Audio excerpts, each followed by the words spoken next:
Okay, think back to junior year when there's 3 feet between you and another person, and a test is placed on your desk, and that test plays a huge role in your future. The ACT is placed down by the administrator, and you hear, "You may begin." Number 2 pencils are on your desk, erasers in the right-hand corner, and you hear, "Time's up," and you look down at your test, and you have 2 empty bubbles, knowing that you didn't finish. The stress rises, and the pressure also rises. I'm sure we have all taken a test knowing that we're all in college, that we all took the ACT, and we've all been in that time crunch wondering if we were even going to finish our test. We were scrambling to fill in all the bubbles, and we were watching our friends just sit there knowing that they had finished before you. Personally, I am not the best test taker, and I know that sometimes I get anxious knowing that test, like finals or the ACT, it really makes me anxious and I feel pressured.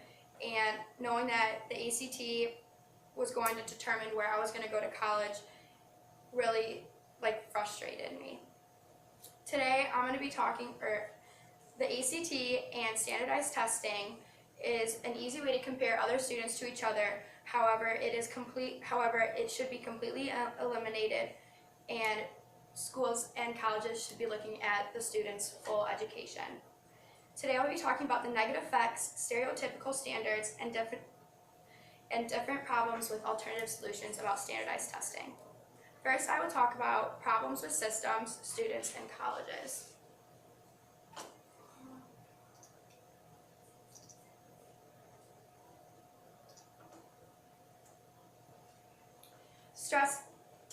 Standardized testing is completely stressful for all of us. We have all gone through that.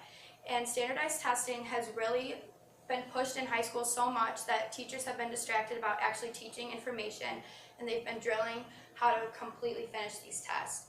Are standardized tests really appropriate to measure knowledge, or are they just students having good guesses?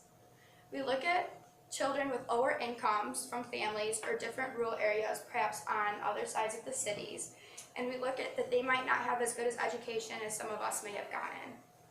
They are losing out on education because their teachers are more worried about them having good ACT or SAT scores. And that is completely not fair because they also want to learn instead of just learning how to be good test takers. As Archer quotes, direct quote, "The damage caused by testing does not stop at bearing minority or low-income children from access to a quality education. Tests have also come to control the curriculum in many schools with often disastrous results," end quote. This means that the teachers have been drilling students with higher order thinking skills, such as memorization and repetition, instead of actually teaching the information so the students are beneficial of actually knowing it. Direct quote from the ADEC Conduct Standardized EMSA Testing. "In preparing students to score high on tests, teachers divert educational time and energy from the higher order curriculum as well as from any non-academic efforts," end quote. We also look at the same type of test being used for determining the gifted or talented students or special education students. I don't know if any of you guys have ever taken a test where a test determines if you're going to be in a higher math class or a lower math class, but I certainly know that I have, and knowing that one test is going to determine what class I can handle really upset me. I know that some people have bad days or something happened with your family, or maybe a personal problem with a boyfriend or a friend, and that can completely reflect your test score. Believe it, know it or not, it interferes with how you will do on your test. Many teachers across the nation have found new approaches, such as looking at essays or looking at homework and if they're really completing their schoolwork good, and actually talking to the student and seeing if they can handle a higher math class. Because students do know themselves and know if they can handle a higher or lower math class.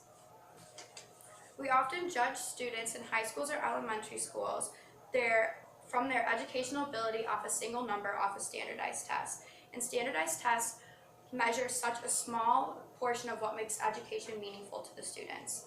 A direct quote from the ASCD.org, "For several important reasons, standardized testing should not be used to judge the quality of education. The overarching reason that student scores on these tests do not provide an accurate index of educational effectiveness is that any inference about educational quality made on the basis of students' standard achievement test performances is apt to be invalid."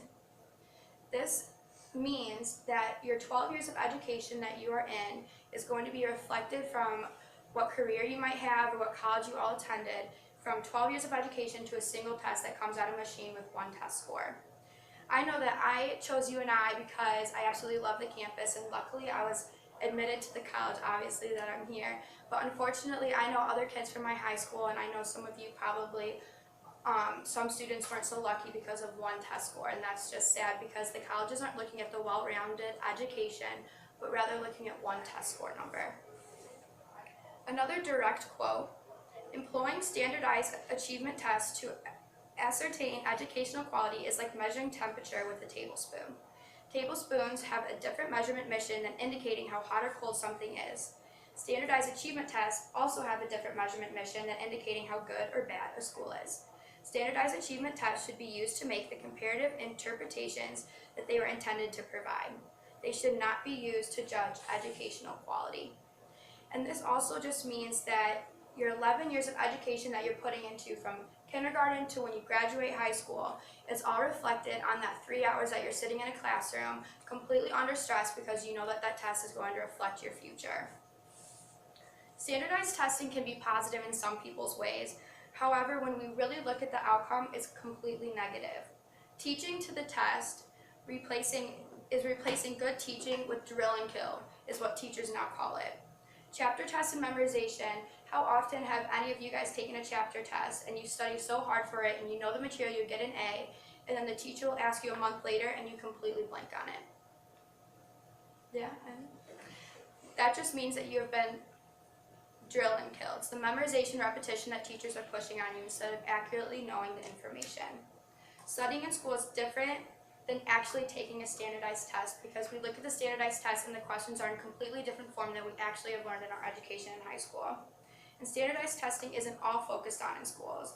We look at what we're doing outside of school in our work life, and we look at what we're doing with work and everything, and how that is not being noticed, but how our education and drilling that information in standardized tests.